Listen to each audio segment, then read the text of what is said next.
Carmela's point of view. Napainat-inat na lamang ako nang matapos ako sa mga gawain ko. Medyo nagtagal din ako sa paglilinis dahil ang dami kong gawain ngayon dito sa kondong nililinisan ko. Katatapos lang din kasi ng party ng boss kong gwapo, kaso parang tatay ko na. Wow! Ang bilis mo talagang matapos, Carmela. Speaking of the devil, charot lang. Sir, napatagal pa nga po ako ngayon eh. Ang dami nyo naman kasing kinalat kagabi. Naiiling kong sambit. Natawa naman to. Sorry for that. Minsan lang kasi magparty ang kagaya kong matanda na. Kaya sinulit ko na. Hindi ako takot kausapin ng papiloso po minsan si Sir. Kasi close naman kaming dalawa. Para ko na nga siyang tatay. Kahit pa on-call maid niya lang ako sa kondo niya. Nakilala ko lang din si Sir Dan sa coffee shop kung saan din ako nagtatrabaho. Ayun, bigla siyang nag-offer sa akin na maging maid ako sa kondo niya. Pumayag ako kasi pera din yun, di ba? Kaya po ang dapat ninyong gawin, mag-jogging kagad kayo. Aba, yung isang araw na kasiyahan na yon, naku, nakakasama rin sa kalusugan. Sabi ko, I wish my son would care for me like you care for me. Bigla ang sambit nito. Nasaan ho ba yung anak nyo, sir? Sa bait nyong yan, wala siyang pakialam sa inyo? Aba, suwail yun ah. Hindi ko rin naman siya masisisi dahil malaki ang naging kasalanan ko sa kanya. Bigla akong na-curious kaso ayoko namang makichismis at baka sabihin pa niyang pakilamera ko. Pero gwapo ba yung anak nyo, sir? Single rin ba siya? Gwapo si sir, kaya't mukhang may asim din yung anak niya. Sana single rin ang malandi ko. Charot lang. Hindi sa pagmamayabang pero kasing gwapo kong anak ko. Hindi ko lang alam kung may nobya na siya. Bakit? Gusto mong ireto kita sa kanya? Hindi po ah. Pero kung mapilit kayo, sige po. Willing naman akong tanggapin siya sa buhay ko. Natawa naman ako bago mapailing. Akala yata ni Sir nagbibiro ako. Seryoso kaya ako sa sinabi ko? Oo nga pala, mamaya aalis ako ng bansa para sa business trip ko. Matatagalan ako kaya gusto kong dito ka na muna tumuloy sa kondo ko. Malapit din to sa coffee shop kung saan ka nagtatrabaho, di ba? Kaya hindi ka nababiyahe. Isa pa, with pay rin yung pagbabantay mo sa kondo ko. Pag-iiba nito ng usapan. Seryoso po kayo? Hindi makapaniwalang tanong ko. Hindi ko lang expected kasi patitirahin niya ako dito sa kondo niyang papunta na sa penthouse dahil sa sobrang kalakihan. Malaki ang tiwala ko sa iyo, Carmela. Magiging manugang na rin naman kita kung sakasakali, di ba? Wala rin naman akong mapag-iiwanan nito kaya't ikaw na lang muna. Ituring mong bahay ito. Nakangiting tugon niya. Napangiti naman ako ng malaki. Hindi ko rin maiwasang mapatili ng bahagya. Thank you, Sir Dan. Mukhang matagal-tagal kong hindi makikita yung mga kaibigan kong dagat-ipis. Marami kasi akong alagang peste sa apartment ko. Masyado kasi akong nagtitipid kaya sa cheap apartment ako nagtitiis. O sige na, umuwi ka na't ayusin ang mga gamit mo. Ibibilin ko na lang ang card key mamaya sa staff. Mag-iingat ka ha? Thank you, Sir Dan. Naway mabuhay ka pa ng matagal. Kumindat ako sa kanya bago lumabas ng kondo niya. Excited akong umuwi para mag-impake ng mga gamit ko. Mag-feeling prinsesa rin kasi ako ng ilang araw. Siyempre, pagkatapos kong maghanda ng damit, nagbihis naman ako para dumiretso sa coffee shop kung saan ako pumapasok din. Mag-isa na lang din kasi ako sa buhay kaya todo kayod ako. What the hell? Napaigtad ako ng pagpasok ko sa cafe ay isang sigaw ng lalaki kagad ang narinig ko. Napatingin ako sa gawin nito at nakita ko ang lalaking nakatalikod na pinagagalitan ng isa sa mga staff. Sorry po, sir. Pasensya na po kayo. Naiiyak na sabi ni Michelle. Nakakaawang itsura niya pero hindi ko siya tutulungan dahil masamang ugali niya sa akin. Leave! Galit pang sigaw ng lalaki. Nagmamadali namang umalis si Michelle sa kanyang harapan. Napakibit-balikat naman ako bago dumiretso sa locker area at nagpalit. Gosh, nakakatakot talaga siya. Gwapo sana kaso mukhang nanakal kapag nagagalit. Narinig kong sambit ni Grace. Siya ang pinaka-close ko sa trabaho. Sino ba yun? Mahinang tanong ko sa kanya. Si Kayler Buenavista yan. Yung sikat na businessman na mayaman. Pabulong nitong sagot. Napatango naman ako. Yung masungit na masama yung ugali? Yung akala mo kung sino kung makaasta sa mga taong nasa paligid niya? Tinakpan itong bibig ko kaya't napatigil ako sa pagsasalita. Kaga ka! Kapag narinig tayo niyan, tapos ang kaligayahan natin. Mahinang saway nito sa akin. Bigla naman kaming napaayos ng may dumating na mga customer. Nawala ang atensyon namin sa pagchichismisan at nabaling na lang sa trabaho. Lumipas nga ang oras at natapos ang shift ko. Hindi na ako nagpaalam pa sa mga kasamahan ko at nagmamadaling umalis. Kinuha ko mga gamit ko sa apartment at dumiretso kagad sa kondo ni Sir Dan. Nakakondo na ako!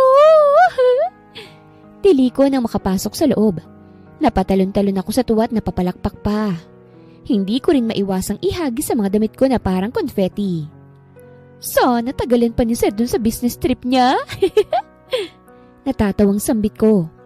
Nagtungo na nga ako sa kusina at nagsimulang magluto ng hapunan. Sa sobrang pagmamahal sa akin ni Sir nag-iwan siya ng sandamakmak na groceries. Uy, pwede raw sa akin yung wine. Dahil minsanan lang akong uminom, titikman ko yung wine. Pagkatapos kong kumain, tinarget ko kagad yung imported na wine ni Sir Dan. Kapag talaga nakauwi siya, babawi ako sa kanya. Lahat ng malinis niyang damit, lalabahan ko ulit. Tapos itong malinis niyang kondo, dudumihan ko para malinis ko ulit. Hindi ko alam kung nakailang tagay ako ng wine. Basta't nang makaramdam ako ng hilo, dumiretso agad ako sa kwarto at natulog na. Kinabukasan ngayon masakit ang ulo ko nang magising ako. Inaantok na lumabas ako ng kwarto at tila nawalang antok ko nang makitang isang lalaking nakaupo sa sofa at ginagawang pamunas ng mukha niya yung panty ko. Magnanakaw naman niya! Sigaw ko bago siya lapitan. Bigla naman tong napatingin sa akin. Bahagya akong natigilan dahil sobrang gwapo niya. Yung tipong mala Turkish leading man ang itsura. Who the hell are you? Sigaw nito sa akin. Doon naman ako natauhan at walang pagdadalawang isip na sinipa siya sa muka. Bagsak ang gwapong masarap at nawala ng malay. Wala akong pakialam kung gwapo ka. Kapal na mukha mong pagnasahan ng panty ko. Singhal ko sa kanya. Inagaw ko yung panty kong bulaklaki na hawak niya at pasimpleng inamoy. Mabuti na lang at mabango siya. Nakakahiya kaya kung amoy kulob to kung sakasakali. Teka, paano to nakapasok pala? Kasi hindi naman makakapasok sa kondo to kung walang keycard eh. Shit, stalker kaya to ni Sir Dan? Dali-dali kong kinuha ang cellphone ko at tinawagan si Sir Dan. Sir Dan, may magnanakaw na nakapasok sa kondo nyo. Hindi ko alam kung paano siya nakapasok pero pinagnanasahan niya yung panty ko, Sir Dan. Tawag ang pulis po at baka kung anong gawin niya sa akin Gwapo pa naman to at kahawig ninyo. Natigilan naman ako bigla. Teka, bakit kahawig pala ni Sir itong gwapong panty addict na ito? Oh, I forgot to tell you na baka pumunta yung anak ko riyan sa kondo. Anak mo po? Nanlaki na lang ang mga mata ko at napatingin sa lalaking walang malay na may black eye sa mata. Yes, kaso mukhang nagkatagpo na kayo bago pa kita matawagan. Wait, ano nga yung sinasabi mong pinagnanasahan niya ang panty mo? Did he do something bad at you? Umiling naman ako kahit hindi ko siya nakikita. Sir, mukhang ako yung may nagawa sa kanya. What do you mean? Sir, tinadyakan ko yung anak niyo sa mukha. Ngayon may black eye siya at walang malay. Ayan na, nag-hysterical na ako. Sir, sabi niyo naman kasi hindi kayo dinadalaw ng anak niyo Anong gagawin ko ngayon? Isang malakas na tawa naman ang pinakawalan nito. Akala ba niya nagbibiro lang ako? Sir, seryoso ako. Inis kong sambit. You can handle that, Carmela. Sabay patay niya ng tawag. Sinubukan ko siyang tawagan ulit pero patay na yung cellphone niya. Napasabunot naman ako sa aking buhok bago dahang-dahang lapitan yung anak ni Sir. Binuhat ko siya at ipinwesto sa sofa. Halos sikain pang ako dahil sa bigat niya. Bakit naman kasi pinapamunas mo sa mukha mo yung panty ko? Napagkamalang patuloy kitang manyakis. Sita ko sa kanya. Nagmamadali akong nagtungo sa kusina at kumuha ng ice pack. Pagbalik ko, dinampian ko ang black eye niya. Habang ginagawa ko yun, hindi ko maiwasang mamangha sa gwapong taglay niya. Grabe yung muka. Wala man lang pores at dark spot. Ano kayang moisturizer o rejuve niya? Hindi mapigil ang bulong ko. Sobrang kinis niya kasi at maputi rin. Parang yung tigyawat pang allergic sa kanya. Ay, kaba yung malaking tubo! Nagulat ako nang bigla nitong hulihin ang kamay ko at bigla itong dumilat. Leche! May black eye na pero gwapo pa rin. Unfair! Who are you? What are you doing with my face? Para akong napunta sa Antarctica dahil sa lamig ng boses nito. Ako si Carmela. Yung who are you lang ang naisagot ko. Hindi ko kasi alam kung paano ko sasabihin sa kanyang ginagamot ko yung black eye niya. What are you doing here? Are you the new woman of my dad? Ha? Hindi Dito ako nakatira ngayon dahil sabi ni Sir Dan. On-call maid niya lang din ako at hindi niya ako babae, no? Sagot ko. Dito ka niya pinatira? O di babae ka nga niya? Ang tanga naman nito. May business trip daw siya kaya dito muna raw ako tumuloy. At saka hindi ko papatulan yung daddy mo, uy. Kung ikaw pwede pa, ang tanda-tanda na kaya nun. I'm not believing you. Uy, di wag. Are you raising your voice at me? Mabilis naman akong umiling. Hindi pwede bang bitawan mo na ako? Ang sakit-sakit mo kasing humawak eh. Mukha namang narealize niyang hawak niya ang pulsuhan ko kaya't binitawan niya ako. Medyo namumula naman yun kaya't hinimas ko. Ibig sabihin, ikaw ang makakasama ko rito sa kondo niya? You will be my personal maid, huh? Ha? Makakasama ko siya? Ang sabi ni Sir ako lang mag-isa rito.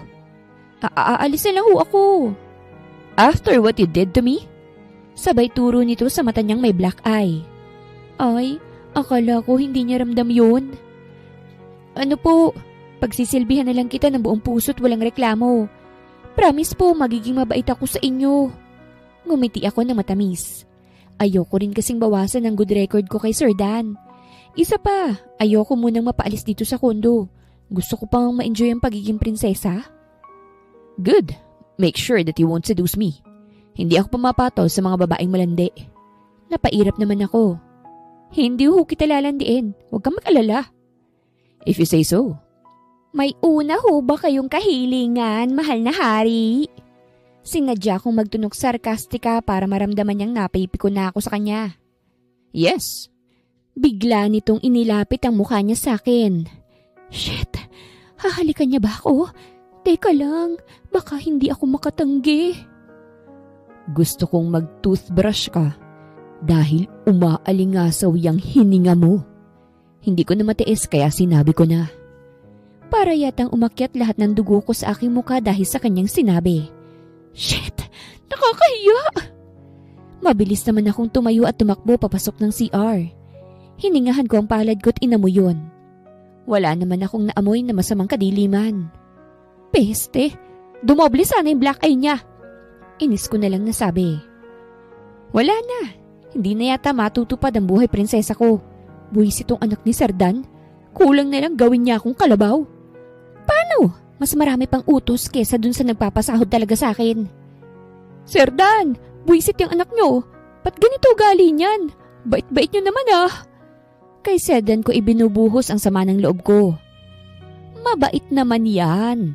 Tiisin mo na lamang siya, Carmela. Ikaw na lang ang pag-asa ko para mapatino siya. Tugon nito. Napahinga naman ako ng malalim. Ay, may choice ho ba ako? Pero, pwede ko bang saktan to? Makaganti man lang. Bahala ka kung anong gusto mong gawin sa kanya. Huwag mo lang tutuluyan dahil anak ko pa rin naman yan. Noted po, sir. Saglit pa nga kaming nag-usap ng dalawa bago ako lumabas ng kwarto. Nadatnan ko kagad yung anak niyang nanonood ng TV habang kumakain ng pizza. Sir Kyler, anong gusto niyong tanghalian at hapunan? Iluluto ko na pareho at may pasok ako sa cafe. Tanong ko sa kanya. Anything. Ayan na naman tayo sa anything niya. Tapos kapag hindi niya gustong niluto ko, ibabash niya ako. Hindi na ako kumibot, dumiretso na lang sa kusina. Naisip kong magprito na lang ng galunggong ngayong tanghali. Tapos magluluto na lang ako ng buttered shrimp para sa hapunan namin. Habang hinihintay ko ang maluto ang galunggong, lumabas muna ako sa veranda at kinuha mga sinampay ko. Mahirap na baka mas-snatch na naman ni Sir yung pante ko. Oh, bakit nakatingin ka na naman sa pante ko? Sinamaan ko ng tingin si Sir Kyler. Napasimangot naman to. Anong gagawin ko dyan sa pante mo? Tinitingnan ko yung labas dahil mukhang makulimlim. Masyado kang asyumera. Hindi mo ako masisisi. Aba, isang beses mo na nga kinuha yung panty ko at ginawang pamunas yan sa pagmumukha mo. Malay ko ba kung may pagnanasa ka sa akin? I already told you. I thought it's a handkerchief. Ikaw rin naman ang may kasalanan dahil pakalat-kalat yung underwear mo. Inakala niya palang panyo yung pinamumunas niya dahil bulaklakin. May hangover pang angkol niyong masungit.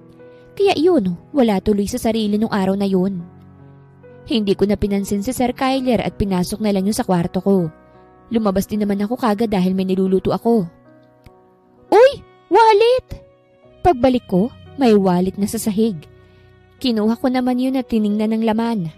Halos pumalakpak yata ang mga mata ko dahil maraming lilibuhing papel sa loob. May mga cards din at kondom. Taray! Iba talaga kapag mayaman. Nakita ko bigla yung ID ni Sir at hindi ko na iwasang tingnan. Donato Kyler?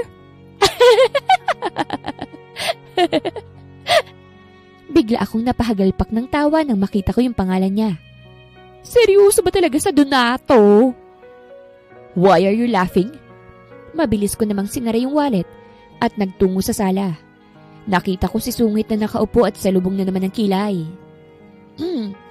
Sir Donato, nahulog yung wallet niyo sa kusina. Pilit ko pinipigil ang tawa ko pero hindi ko na kaya. Tiningnan mo yung ID ko? Nanlalaki ang mga mata nitong inagaw sa akin ang wallet niya. Hindi ko alam kung nahihiya ba siya o napipikon. Aksidente lang yun. Pigil ang tawang sagot ko.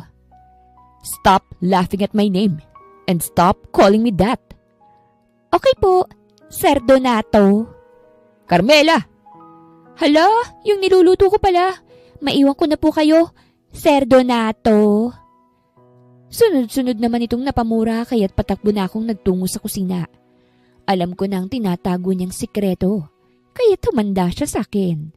Ewan ko na lang kung makapagsungit pa siya sa akin. Medyo nagtagal ako sa kusina dahil 2 putahe nga ang niluto ko. Nang matapos ako, naghain na ako para sa aming 2. Sir Donato, handa na yung mga pagkain. Pagtawag ko sa kanya. Wala akong narinig na tugon kaya't lumabas ako ng kusina. Wala na si Donato sa sala kaya't nagtaka ko. Wala rin naman siya sa veranda. Sir Donato, nasan ka? Nagtungo ako sa kwarto niya pero wala rin siya doon. Donato, nasan ka ba? I said stop calling me by that name. Napaigtad ako nang marinig ang boses niya mula sa likuran. Mabilis akong lumingon sa kanya at halos lumuwa ang mga mata ko nang makita siyang nakatapis lang ng tuwalya. Shit! Mas lalo pala siyang masarap pag ganito lang ang ayos niya. Parang gusto kong bumukha ka bigla. Charot lang. Kakainin mo na ako. What? Ha? Ano ka ko? Kakain na. Umiwas ako ng tingin. Tapos na ako magluto kaya kakain na tayo. Masyado mong pinapahalatang interesado ka sa katawan ko. Hindi doon na nga ako sa kusina. Ayoko nang marinig yung mga delulu mo. Nagmamadali ko siyang nilampasan.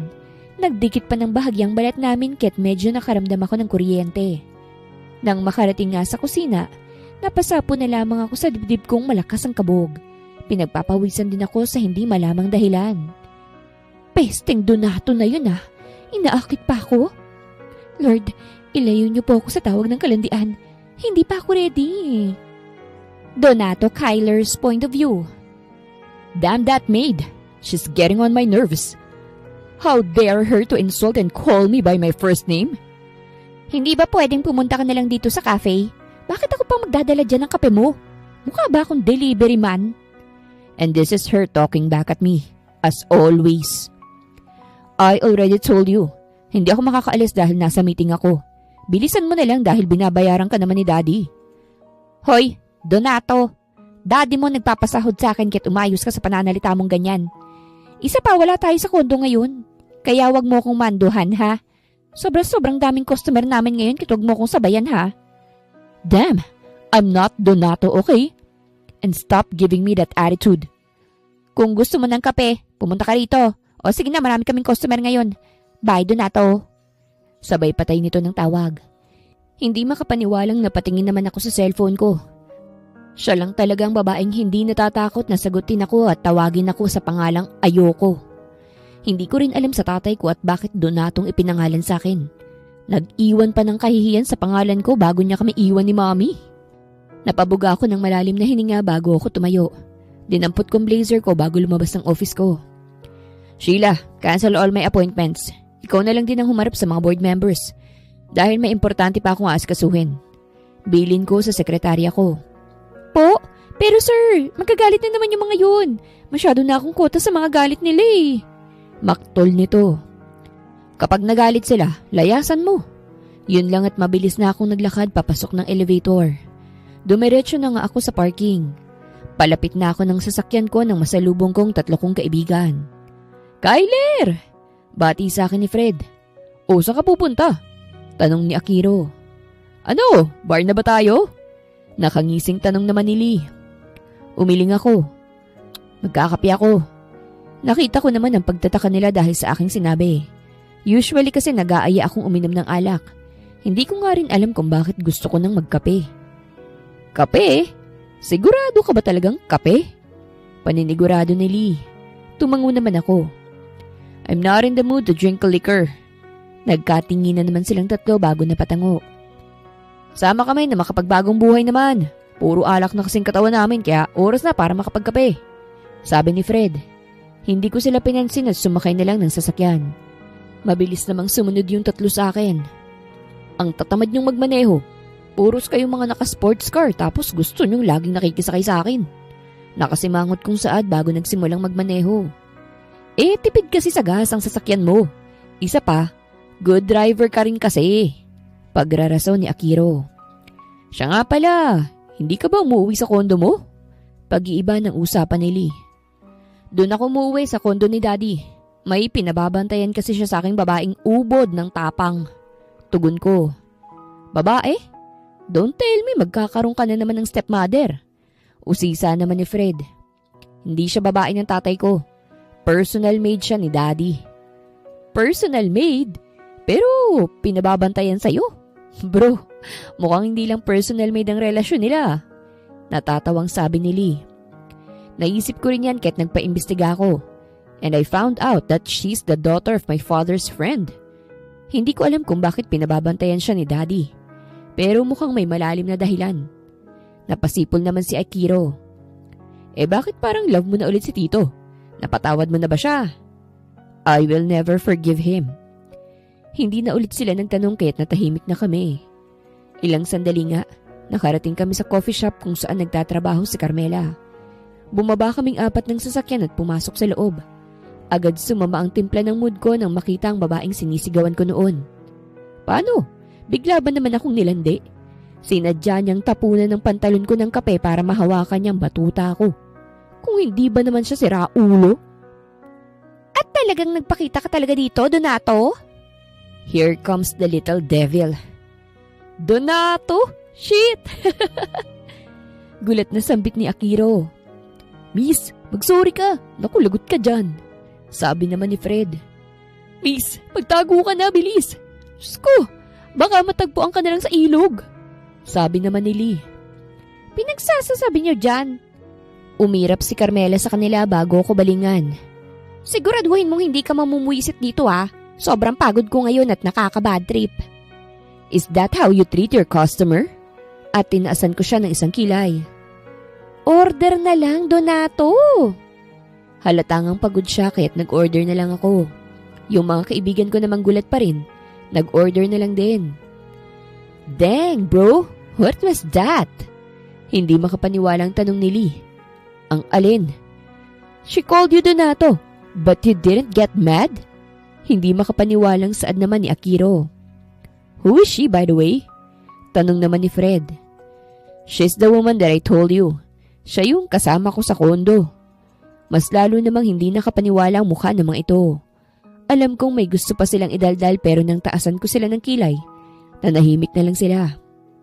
Maya-maya nga'y dumating na ang order namin. Muntik pang masubsob si Carmela kahit mabilis ko siyang inalalayan. Careful! Kinuha ko yung dala niya. Magpahinga ka muna kaya. You look tired and stressed. Ang daming customer ngayon kaya't hindi ako pwedeng magpahinga. Isa pa, kulang kami sa tao dahil yung buwisit na kapalitan ko. Kanina pa dun sa locker area. Idagdag pang pinagalitan ako ng manager ko. Diyos mio, hindi ko na alam ang gagawin ko. Mas mukhang stress ka pa rito kaysa nung nasa kondo tayo. Napahinga ako ng malalim bago tumayo't paupuin siya sa kinauupuan ko. Here, take a rest. Bawal nga. Kami na munang papalit sa'yo. Huh? Anong kami? Gulat na tanong ni Lee. Tumayo na lang kay Jen at wag nang magsalita. Seryosong sambit ko. Damn, why am I doing this? Ano namang pakialam ko kung pagod na si Carmela? Wala namang nagawang mga kaibigan ko kung hindi ang tumayo at sumunod sa akin. Iba palang ma-inlove tong si Kyler. Narinig kong bulong ni Lee. First time ma-inlove, nadamay pa tayo. Komento naman ni Fred. Let's just be happy. Nagkaroon na ng kulay ang mundo niyang puro kadiliman at kasamaan. Hirit naman ni Akiro. Isa-isa ko naman silang sinamaan ng tingin pero tinawanan lang nila ako. Pero, bakit hindi ko sila makontra? Am I in love? Magandang araw mga viewers! Ang kwentong ito ay hatid ng Love Series TV. Salamat sa pakikinig! Carmela's point of view. Totoo pala na pwedeng maging anghel ang isang diablo, lalo na kapag nagkasakit. Kagaya na lamang nitong damulag kong inaalagaan. May sakit kaya't masarap pagtripan dahil nanghihina. Hay! Ang saya-saya pala kapag ginaganti ako ng karma sa mga taong mapang-abuso. Hindi mapigilang sambit ko habang naglilinis sa kwarto ni Donato. Ayaw niyang pumapasok ako sa kwarto niya pero wala siyang magawa ngayon. Isang pitik ko lang kasi sa kanya, lupay-pay kagad siya. Inaasar mo ba ako? Nanghihinang tanong nito. Hindi grabe naman. Tinatamaan ka kaagad. Huwag mo naman ipahalatang mapang-abuso ka. Sabay ngisi ko sa kanya. Napaubo naman to. Lumayas ka nga rito kung mga asar ka lang. Natawa naman ako.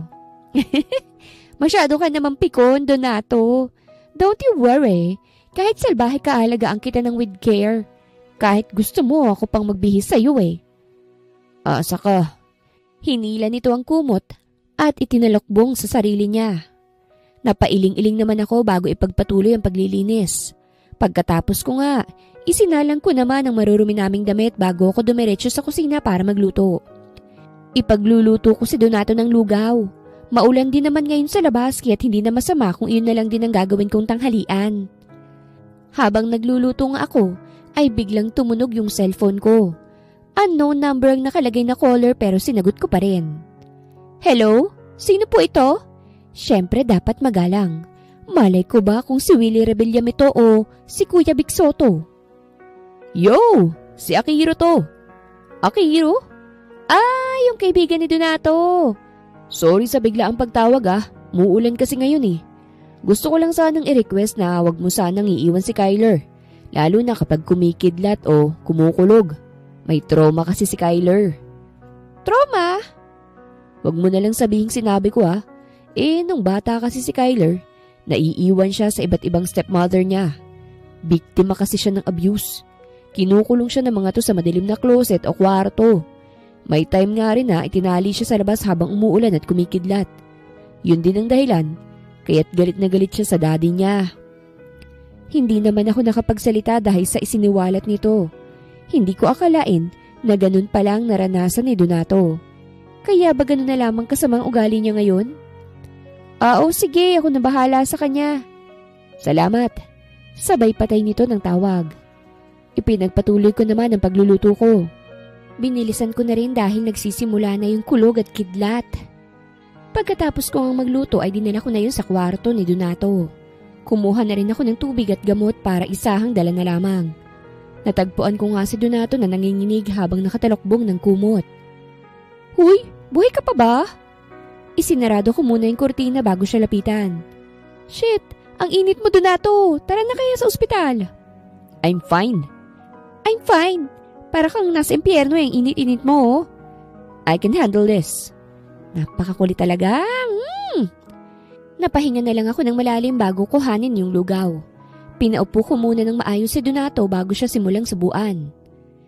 Kailangang maubos mo tong lugaw tiisin mo na lang para makainom ka ng gamot. Sabi ko sa kanya. Walang lakas lamang itong tumango. Hindi pala bagay kay Donato ang panghihina. Parang mas bagay pa sa kanya maging masamang nilalang habang buhay. Pagkatapos ko nga siyang pakainin, pinainom ko na siya ng gamot. Hindi ko muna siya pinahigat, sinuotan muna siya ng panglamig at medyas. O magpahinga ka na Donato. Kakain lang ako dun sa gilid Sabi ko sa kanya. Tumango naman to't nahiga.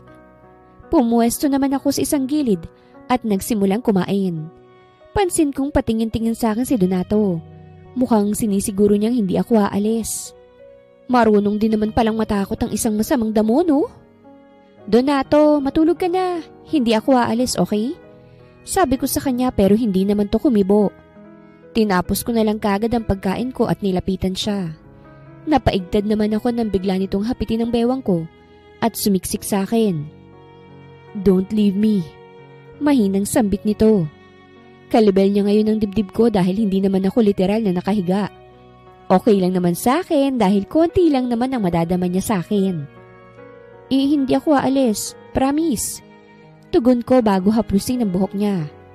Mas lalo namang humigpit ang yakap nito sa akin. Mukhang grabe talagang pinagdaanan niyang trauma sa buhay. Ilang sandali nga'y nakatulog na to. Maingat naman akong umalis ng kama. Iniligpit ko yung mga pinagkainan naming dalawa at hinugasan. Siguro 10 minuto akong nawala sa kwarto ni Donato. Pagbalik ko, ay para itong nag-hysterical. Para siyang batang iniwan ng nanay. Ganito pala siya kapag nagkakasakit. Donato, ayos ka lang ba? Napalingon to sa akin at nilapitan ako. Where have you been? Tumaas ang boses nito pero bakas pa rin ang panghihina. Nagligpit lang ako at naghugas ng mga pinggan. Minadali ko na nga para makabalik kagad. Sagot ko. Ang sabi mo hindi ka aalis. Sorry. O sige na, mahiga ka na. Hindi na talaga ako aalis. Parang batang tumalima naman ito. Nahiga siya sa kama at kaagad ko naman siyang tinabihan. This time, nahiga na rin ako dahil inaantok ako. Huwag kang aalis. Mas mahigpit ngayon ang yakap nito sa akin. Hindi naman masakit ang pagkakahawak niya kahit okay lang. Oo na nga, hindi na nga ako aalis. Sinabi rin sa akin ni Daddy yan, pero iniwan niya pa rin ako sa mga bruha niyang babae. Yun bang dahilan kahit galit ka sa malalandi? Tumango naman to. Ayoko sa babaeng ganon dahil alam kong pera lang ang habol nila sa isang lalaki. Ayoko sa kanila dahil silang dahilan kung bakit malala ang trauma ko ngayon. Huwag kang mag-alala. Jeans at pagmamahal ang habol ko sa lalaki. At saka lahat ng pangako ko, tinutupad ko. Bigla itong nag-angat ng tingin. Dahilan para maglapit ang mukha namin. Isang usog ko lang, magdidikit na agad ang labi naming dalawa. Carmela. Ano? Bigla akong napatakip sa aking bibig. Sasabihin mo na naman bang mabahong hininga ko? Huwag mong kalimutang mahina ka. Uupakan talaga kita. Napatawa naman to. Kingi na, ang gwapo niyang tumawa. Hindi. Tinanggal niya ang pagkakatakip ko sa bibig ko. This is what I want to do. Sa isang iglap, nakadampi na ang labi niya sa aking labi. Para akong natuod sa pagkakahiga ko at hindi ko alam kung anong gagawin ko. Pakiramdam ko rin may mga paru-parong nagliliparan sa loob ng aking tiyan. Halos 1 minuto yatang magkadikit ang labi namin bago siya humiwalay at bumalik sa pagkakahiga na parang walang nangyari. Let's sleep. We both need to rest. Malambing na sabi nito bago muling sumiksik sa akin. Hindi naman ako nakasagot at napahawak na lamang sa aking labi. Punyemas! Ganito ba kumbulsyonin ng lalaking to? Bigla-biglang nangahalik at umaaktong malambing na boyfriend? Ilang araw din bago natanggal ang sakit ni Donato. At sa ilang araw na yon, para siyang batang naglalambing. Hindi ko nga alam kung natatandaan niya yung ginawa niyang paghalik sa precious lips ko. At hindi ko rin alam kung anong trip niya ngayon dahil bigla niya akong tinangay dahil may pupuntahan daw kaming beach. Donato, kagagaling mo lang sa sakit tapos gusto mo agad mag-beach? Nasira na ba ng tuluyan yung utak mo? Nakasimangot kong sambit. Gusto ko lang mawala yung stress mo, Carmela. Gusto ko lang ding bumawi para sa pag-aalaga mo sa akin. Nakangiting sagot niya. Nakakakaba na to ah. Bakit ngumingiti na siya ngayon? Hindi mo naman kailangang bumawi, Donato. Paano na lang kung bumalik yung sakit mo? Hindi babalik ang sakit ko, Carmela. Just believe me. Tantanan mo ako sa pakulkul mong akto na yan ha. Kapag talaga nagkasakit ka ulit, bahala ka na sa buhay mo. Siyempre naman joke lang yun. Ang sarap niya kayang alagaan. May libreng kiss. Don't be mad, Carmela. Promise, I'll be okay. Sabay hawak niya sa kamay ko. Wala na o edi na wala ng galit ko. Kainis. Palibas alam niya kung paano ako kukuhanin eh. Hindi na nga ako nagreklamo at hinayaan na siya. Lumipas nga ang isang oras at narating namin ang isang private resort sa Pangasinan. Hindi nyo kaya itong si Donato. May sarili ba namang beach rest house? O ako, sariling lupa sa kukot pasulang ang meron ako. Nandito na palang lover boy eh. Bahagya pa akong nagulat dahil sa pagsulpot ni Akiro kasunod si Fred at Lee. Hindi ako na-inform na nandito palang mga kapwa niyang loko-loko. Shut up, Akiro! Pagsusungit ni Donato sa kanya. Huwag mo nga akong i-shut up. First time mong magpabakasyon ng ganito. Di ka naman ganyan, Kyler. Nakangising tugon ni Akiro. At talagang nagpatulong ka pa sa amin para masiguradong malinis tong buong bahay mo. Medyo makapal din ang mukha mo sa part na yun, ha? Sabi naman ni Lee. Pakiramdam ko magician na si Carmela. Ibang-iba ka na kasi ngayon. Nakangising sabi naman ni Fred. Napatingin naman ako kay Donato. Nakasimangot ito at masama ang tingin sa mga kaibigan niya. Hindi ko naman maiwasang mapatawa. Kung in love nga to sa akin, parang ang swerte ko naman. Pero ayokong umasa kaya hindi ako magiging delulu. Maiwan ko na nga muna kayong apat dyan. Maglalakad-lakad muna ako sa tabing dagat. Paalam ko sa kanila. I'll come with you. Napatigil sa pagsasalita si Donato nang hilahin siya ni Fred. Hindi, tutulungan mo muna kaming magbaba ng mga gamit nyo. Kampasarap sa buhay. Sabi ng lalaki. Tinawanan ko na lamang sila bago layasan. Nagtungo nga ako sa tabing dagat at nagsimulang maglakad-lakad. Naisip kong pumunta sa katabing resort nito na may mga naliligo. Gusto ko rin kasing magtingin ng mga tindang souvenirs.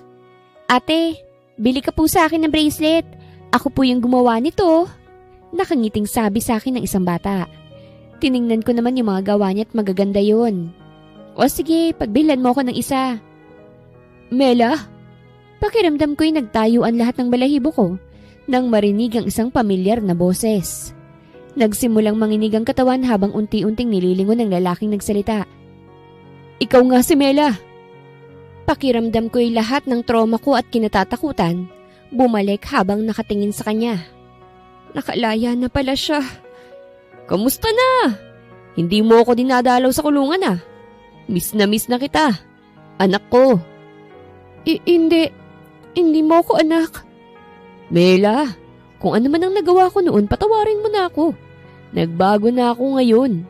Hindi ko na siya pinatapos sa pagsasalita at mabilis na tumakbo paalis ron. Hindi ko alam kung hinahabol niya ako dahil hindi ko magawang lumingon sa kanya. Napatigil ako sa pagtakbo nang may biglang humawak sa akin. Nataranta pa ako pero nang makilala ko ito, doon na bumagsak ang mga luha ko. What happened? Seryoso ang mukha niya pero bakas doon ang pag-aalala. Nakalaya na siya. Umiiyak akong yumakap sa kanya.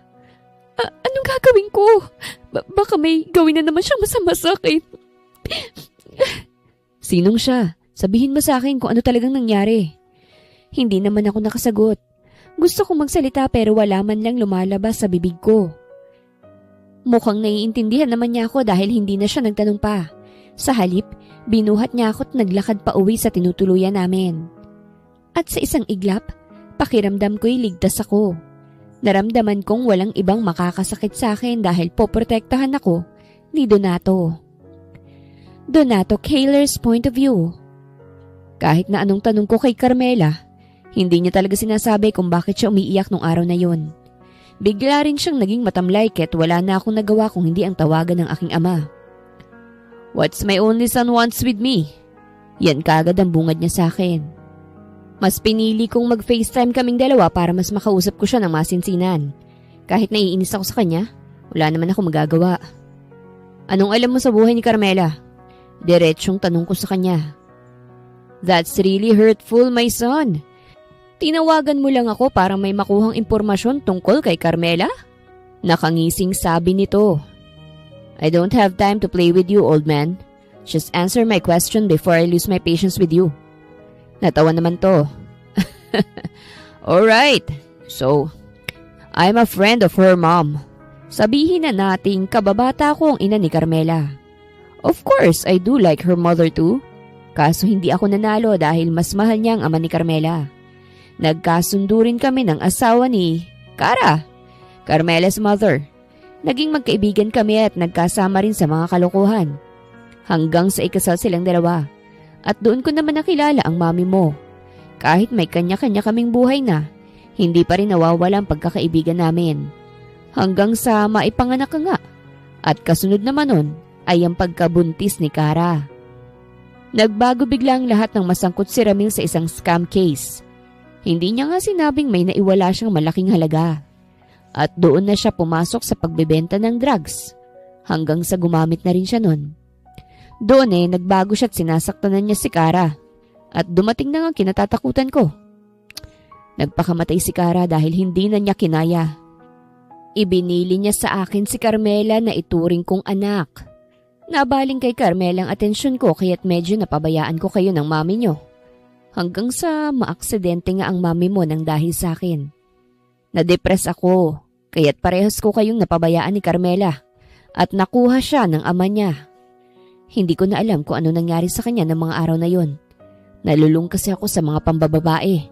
Dahilan para hindi ko maisip na may ginagawa palang masama sa iyo ang mga naging babae ko. Nang mga lumipas sa mga taon, doon ko napag-alaman na binubugbog ni Ramil ang anak niya. Nalaman ko ring ilang beses na siyang pinagtangka ang galawin nito. Doon na ako gumawa ng aksyon at pinakulong ko si Ramil. Mula sa malayo binabantayan ko kayo ni Carmela kasi gusto kong bumawi. Kaso masyado nang huli para makabawi ako sa iyo dahil napuno ka na ng galit. Kaya ba kinuha mo si Carmela bilang personal maid mo para bantayan mo siya? At kaya rin ba pinababantayan mo siya sa akin? Para maprotektahan ko siya? Tanong ko. Tumango naman siya. Sa nakikita ko naman safe na safe sa'yo si Carmela.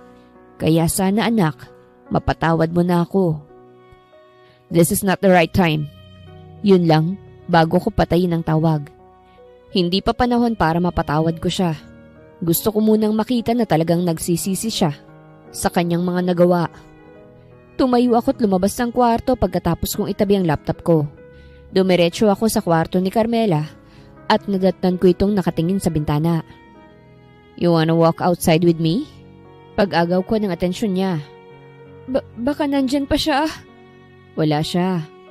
Pinalagyan ko ng bantay ang paligid ng rest house ko kaya't walang ibang makakalapit dito. At kung sakaling ang lumitaw siya, I'll make sure that I won't let him come near you. Saglit naman tong napatitig sa akin. Ilang sandali nga'y ngumiti ito bago tumango at tumayo. Tara, ayoko namang sayangin ang effort mong pasayahin at pagpahingahin ako. Ngiti lamang itinugon ko bago siya hawakan sa kamay. Lumabas kaming dalawa ng bahay at nagsimulang maglakad sa tabing dagat. Palubog na yung araw kaya't hindi naman nagaanong mainit. Kapag nagkapamilya ako, gusto kong tumira sa ganitong lugar. Malayo kasi sa mga chismosa at magulong lugar. Isa pa, gusto ko rin palaging nakikita yung abs at biceps ng magiging asawa ko. Tapos, sa tabing dagat. Susubukan naming maggapangan. Ay shit! Mali na yung sinasabi ko. Sabay bungis-ngis niya. Hindi ko rin maiwasang mapatawa. Kakaibang imagination pala talagang meron ka, no? Hindi imagination yun, Donato. Fantasy ko yun na sana mangyari soon. Ang kaso wala akong mahanap na mapapangasawa. How about me? Bigla itong napalingon sa akin nang magsalita ako. Ha? I do have abs and biceps. Why not let me be your husband? Hindi ka nalugi sa akin, oh. Isa pa, kasal at anak na lang din ang poproblemahin nating dalawa kung sakasakali. Para kang sira, ano pa? Bigla itong bumitaw sa akin at nauna ng maglakad. Hindi ko naman maiwasang matawa habang nakatingin sa naglalakad niyang figura. Saktong humangin ang katamtaman, dahilan para liparin ang may kahabaan nitong buhok. At sa isang iglap, napasapo na lamang ako sa dibdib kong malakas ang kabog. I think I'm really in love right now. Carmela's point of view. Back to reality na naman. Nagkaroon man ng aberya dun sa resort. Hindi naman yun naging hadlang para makapagsaya pa rin ako. Talagang in-enjoy ko ang last 2 days namin doon ni Donato. At yung pinakahuling araw, nag-kiss ulit kami. Hoy! Anong kinakakilig mo dyan? Parang may kumikiliti dyan sa pempem mo dahil sa pagkisag-kisag mo dyan. Kalabit sa akin ni Grace. Masaya lang naman yung puso ko. Nakangiting tugon ko. Nagbakasyon ka lang ng ilang araw, ganyan ka na. Dapat sinama mo ko para sumaya na rin yung puso ko. Nakangusong sabi nito. Sa susunod isasama kita, may kasama pa naman akong 2 single na ubod ng pogi. Si Akiro at Lee kasi, single. Si Fred naman, loyal daw sa ex nitong sinusuyo nito. Narinig niyo na bang chismis? May isang crew dito sa cafe na nilalandi si Kyler Bonavista. Napatingin kami sa grupo nila Michelle nang marinig ko ang boses nito. Siguro ginagalingan niya sa kama kaya't hindi siya maiwan ni Kyler. Sabi naman ni Jenny. Akala niya siguro seseryosohin siya ni Kyler. Ang dami ng tinatapong babae noon.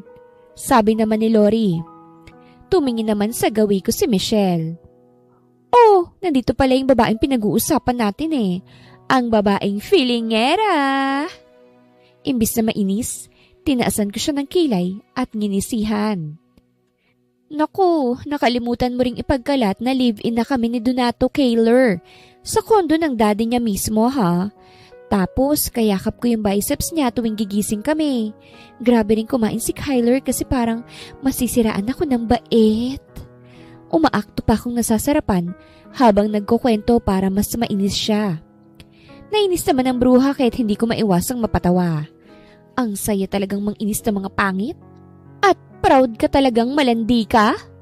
Sarkastikong sabi nito. Yes, proud na proud akong malandi lalo kapag kay Kyler ako lalandi. Sino ba naman kasing hindi magiging proud, diba? Ang sarap niya kaya. Bigla naman tong ngumisi. O edi proud ka ring adik at ex-convict ang tatay mo. Nabalitaan ko pang marami siyang babaeng sinira ang buhay eh. Doon na tuluyang nawala ang ngisi ko. Kapag tungkol sa bagay na yun, pakiramdam ko maiiyak na ako.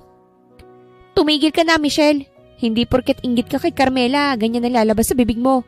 Gusto mo bang butasin ko yung lalamunan mo? Sabat ni Grace. Alam niya rin kasi ang kwento ng buhay ko kahit alam kong hindi niya mapipigilang mainis. O bakit? Totoo naman ang sinasabi ni Michelle ha?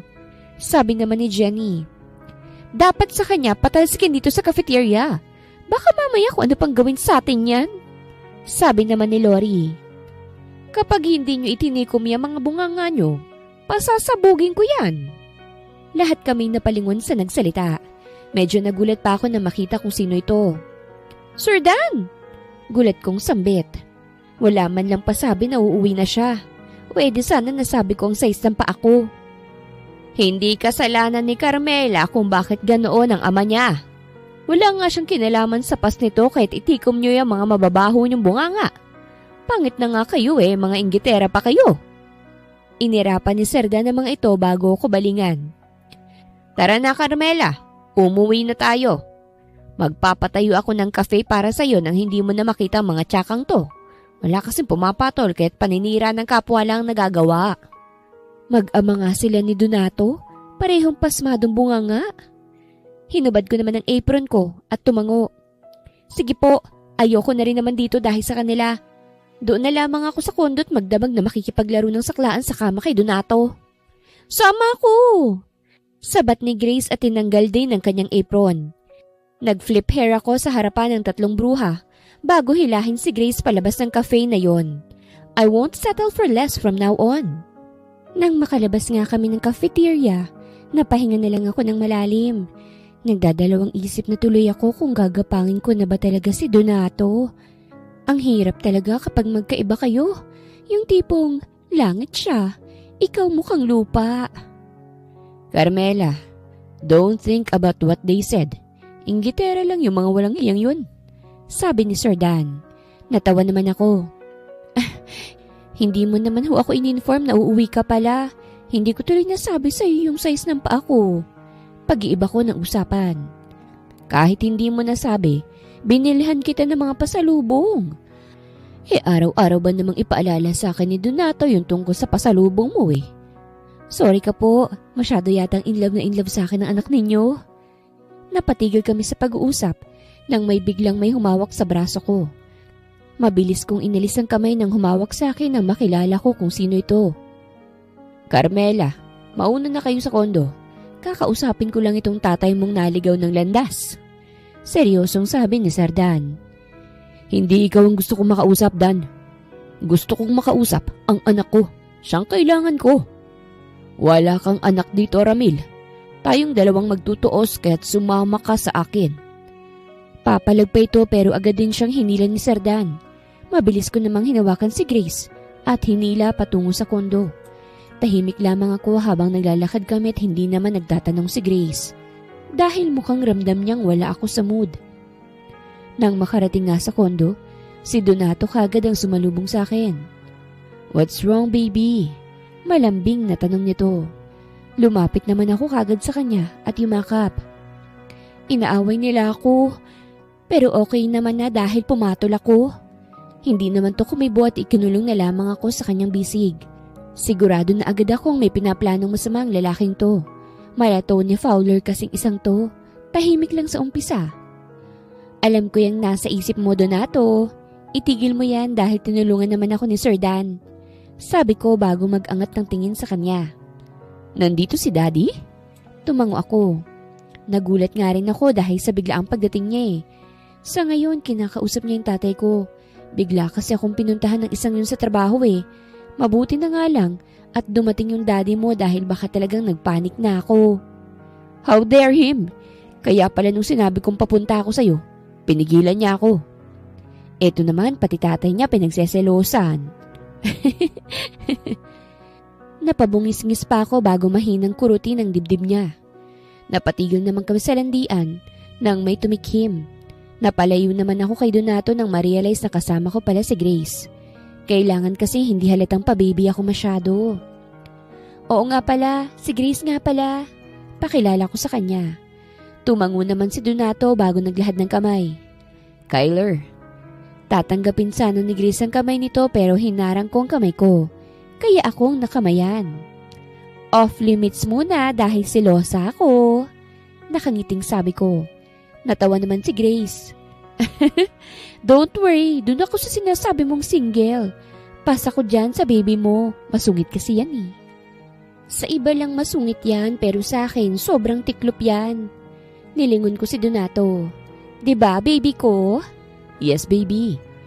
Kinilig naman ang nakatagong bulaklak sa loob ng panty ko. Leche, masyado na akong malandi ngayon.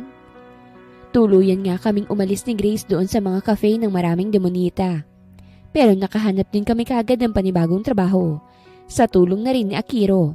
Ipinasok niya kami sa cake shop niya. From kape to cake talagang atake namin. She's pretty, huh? Tinaasan ko naman ng isang kilay si Akiro. Kaibigan ko yan ha. Huwag mong paandaran yan ng pagiging babaero mo. Sasamain ka sa aking lalaki ka. Chill, I'm just praising her. Tumawa pa ito at nagtaas ng kamay na animoy sumusuko na. Stop laughing with her. Biglang may humapit sa bewang ko. Sino pa ba? Eh di yung selosong masungit. Mabungi ka sana, sabi pa nito. Ang seloso mo naman. Nakasimangot na lang nasabi ni Akiro bago tumayo. Doon nga ako kay Grace eh. Sa kanya ako makikipagtawanan para walang KJ. Nilingon ko naman si Donato. Huwag kang seloso, lalo na sa mga kaibigan mo. Hindi naman kita ipagpapalit kahit masungit ka. Grabe kaming maglandian. Wala naman kaming label. Kumbaga, mag-amo pa rin ang aming atake. Magsasalita pa sana ito pero napatigil siya nang tumunog ang kanyang cellphone. Halatang ayaw niyang sagutin yun kahit ako nang sumagot. Hello po? Pagsagot ko sa tawag. Is this Kyler Bonavista? I'm Jamie Flores from RCV Hospital. I just want to inform you that Dan Bonavista is now here. Natagpuan ho siyang may tama ng bala sa katawan kasamang isa pang lalaking nagngangalang Ramil Tiangco. Pumunta na lang po kayo rito para maasikasong bangkay niya. Bangkay? I'm sorry to inform you, but he's already dead. Hindi na ho siya nakaabot dito dahil sa dami ng dugong nawala sa kanya.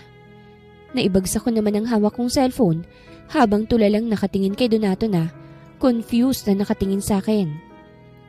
Donato! Ang daddy mo! What happened? Hindi ko alam kung paano sasabihin sa kanya. Sumisikip ang dibdib ko at hindi ko nga mapigilang ibagsak ang mga luha ko. 3 beses akong huminga ng malalim bago sabihin ang salitang yon. Patay na siya. Natagpuan silang patay ni tatay. Donato Kaler's point of view. Nandito lang ako sa kwarto at walang ganang tumayo. Hindi ako lumalabas kaya naman hinahatiran na lang ako ng pagkain ni Carmela. Ayoko rin kumain kahit pinipilit na lang ako ni Carmela. Donato, hindi mo man lang ba siya sisilipin? Huling gabi na nila ni tatay. Mahinang sambit ni Carmela. Alam kong nasasaktan siya ngayon at gusto niyang maging mahina. Pero dahil sa kalagayan ko, pinipilit niyang maging malakas. I can't. Sagot ko lang. Pero kailangan mong kayanin. Hindi pwedeng ganyan ka lang. Kailangan mong maging malakas dahil siguradong malulungkot si Sir Dan kapag nakita kang ganyan. Hinawakan itong kamay ko. Please, Donato. Silipin mo man lang siya oh. Hindi ko alam kung kaya ko. Tumulo ang mga luha ko. Carmela, hindi ko kayang harapin si Daddy. Hindi ko kayang tanggapin na wala na siya. I was supposed to surprise him. Patatawarin ko na sana siya tapos biglang ganun. Biglang nasa kabaong na siya. Plano ko na talagang patawarin siya at humingi na rin ng tawad sa kanya. Plano kong magkaroon kami ng father and son bonding. Kaso hindi na matutupad yun. Ayon sa mga pulis, binalikan ng ama ni Carmela ng mga dating kasamahan nito na sangkot sa droga. Pinlano nilang idamay si Carmela, kaya't binalak itong pigilan ng ama nito. Kaso sa huli, ayaw makinig ng mga ito at gustong idamay si Carmela. Hindi alam ni Ramil na sinundan pala siya ni Daddy. Pareho silang nakipagputukan ng baril, dahilan para masawi sila. Nahuli na yung ibang sangkot na nabuhay at nakakulong na. Gusto lang palang humingi ng tawad ng ama ni Carmela sa kanya, kaya't nilalapitan siya nito at gustong makausap. Nagsisisi na ito sa nagawa nito at gustong bumawi. Donato, alam kong nasasaktan ka. Parehas lang tayo ng nararamdaman kaso kailangan pa rin nating bumangon pareho. Parehong may nagawang kasalanan sa atin ng mga ama natin at pareho natin silang gustong patawarin kaso nawala sila eh. Pero hindi naman ibig sabihin nun ay huli na ang lahat. Sigurado akong naririnig pa rin nila tayo at nasa tabi pa rin natin sila. Pinunasan nito mga luha ko. Kaya tara na, sasamahan kita. Dahan-dahan ko namang itinango ang ulo ko. Pero sa ngayon, mag-toothbrush ka muna. Ang gwapo mo pero umaalingasaw ang hininga mo. Napatawa naman ako dahil sa sinabi niya. Hinalikan ko siya ng mabilis. Kaya't napasimangot to. Dumiretso nga muna kami sa banyo at nag-toothbrush muna bago kami lumabas na dalawa. Parehong sa bahay nakaburol ang ama namin. Magkatabi ang kabaong nila kasi mag-best friend naman sila dati. Nang makita ko nga ang 2 kabaong sa harapan, parang dinudurog agad ako. At nang tuluyan ko nang malapitan ng kabaong ni Daddy, doon na muling bumagsak ang luha ko. Nanlambot ako kahit napahawak na lamang ako kay Carmela. Daddy, sorry. Sorry, Daddy. I'm so sorry for being a bad son to you. Patatawarin naman na sana kita kaso biglang ganito. Hinanda ko na yung rest house natin kasi doon kita gustong makausap. I already prepared everything.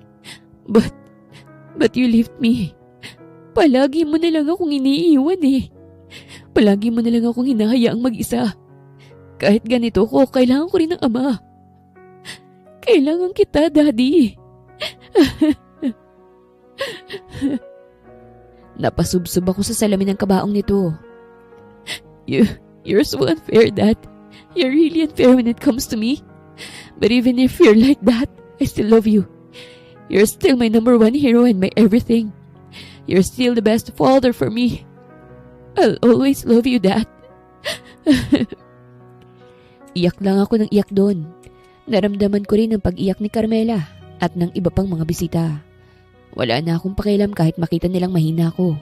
Basta't gusto kong ilabas ang lahat. Nandito lang ako palagi para sa'yo. Hindi kita iiwan. Sabi ni Carmela habang hinahaplos ang likod ko. Hindi rin kita iiwan, Carmela. I love you always, my baby. Niyakap ko siya't hinalikan sa noo. Nabigla naman kaming dalawa dahil may nakisali sa yakap namin at mga umiiyak din ng mga ito. Hindi rin kita iiwan, Kyler.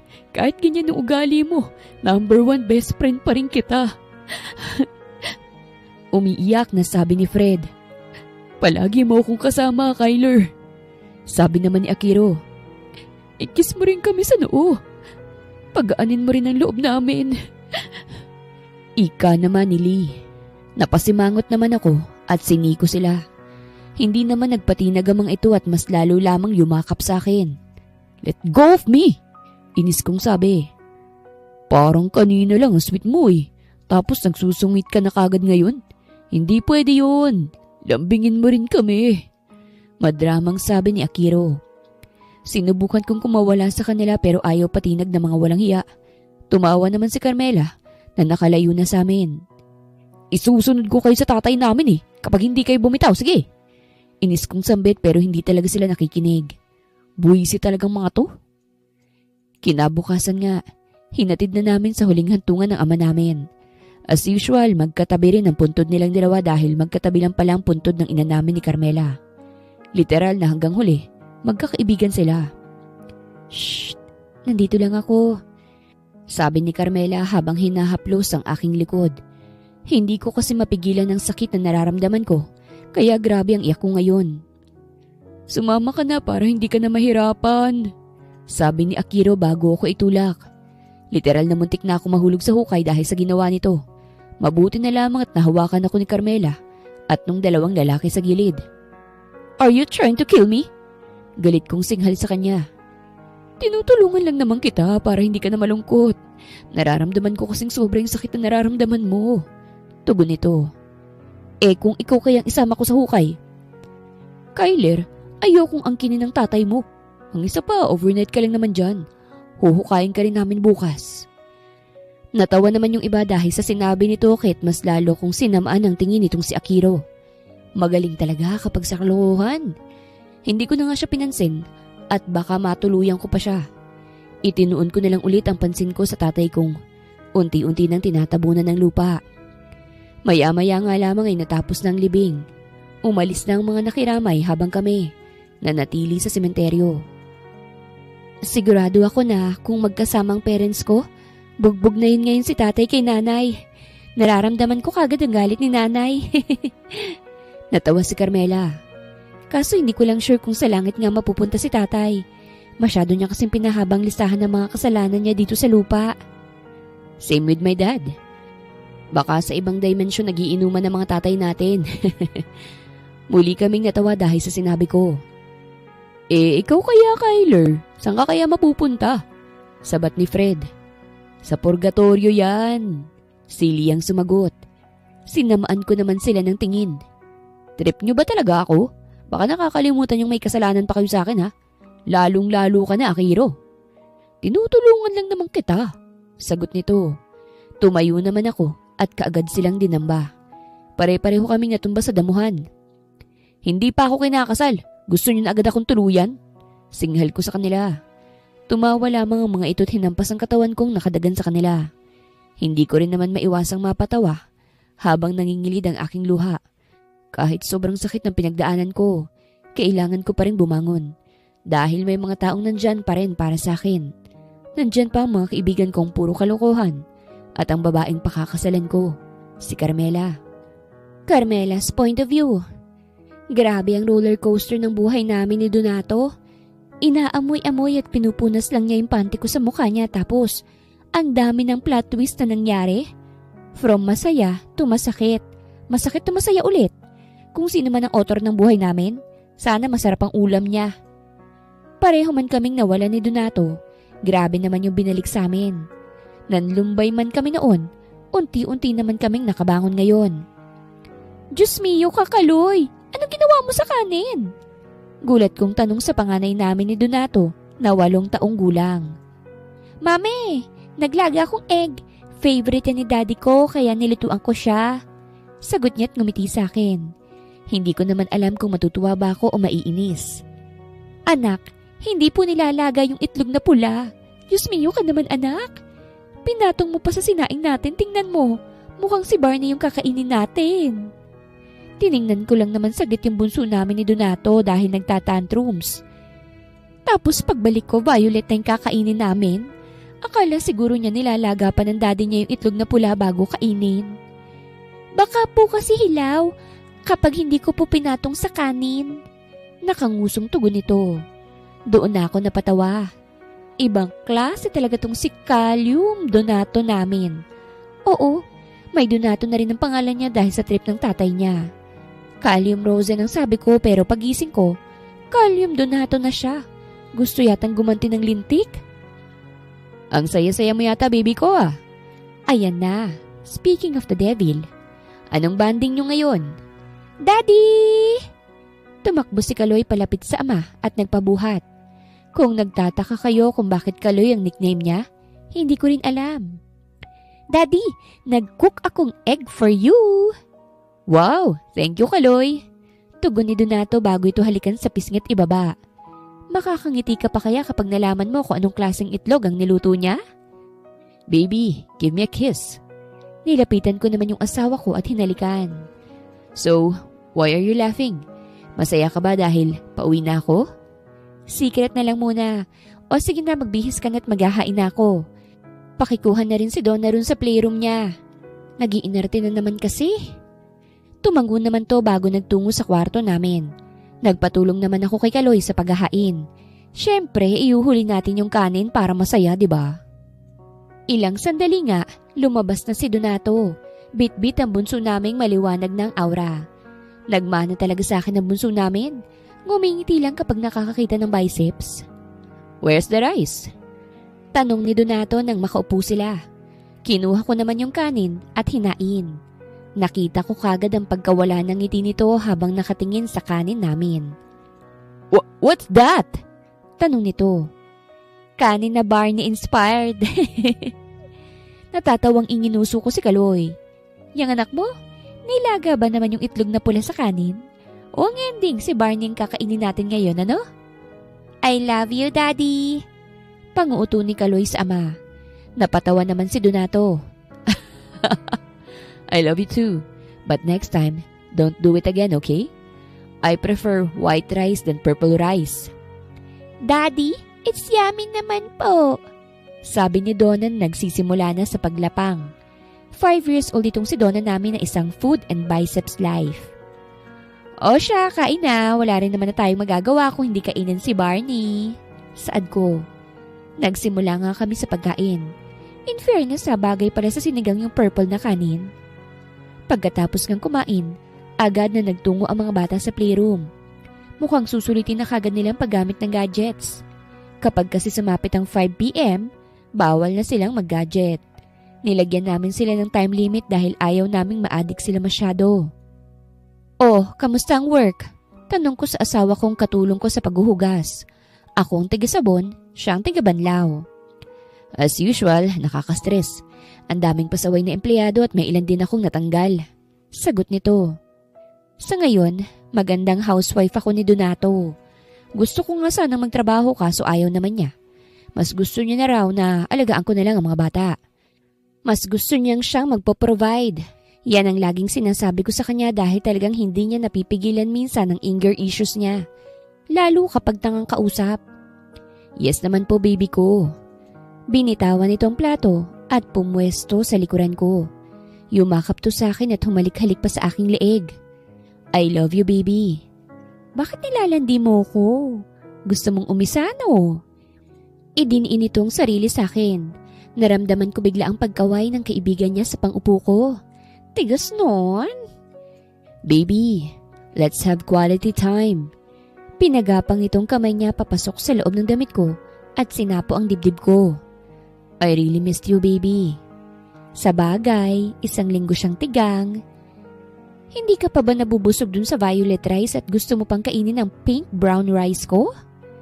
I prefer your pink brown rice baby. Mas masarap at mas nakakasatisfied. Binitawan ko naman ang hawak kong panghugas bago siya lingunin. Binigyan ko siya ng isang mabilis na halik. Okay baby, kainin mo't ibaon sa akin yung kayamanan mong alaga mong malaki at mataba. Sabay lip bite ko. Binuhat naman ako nito. Yes baby, I'll bring you to heaven. Ay, Diyos mio, siguradong may iika-ika na namang babae bukas. Pero okay lang, at least nadala sa heaven. O siya, hanggang dito na lang kami ni Donato ko. Mainggit kayo diyang mga single. Wakas.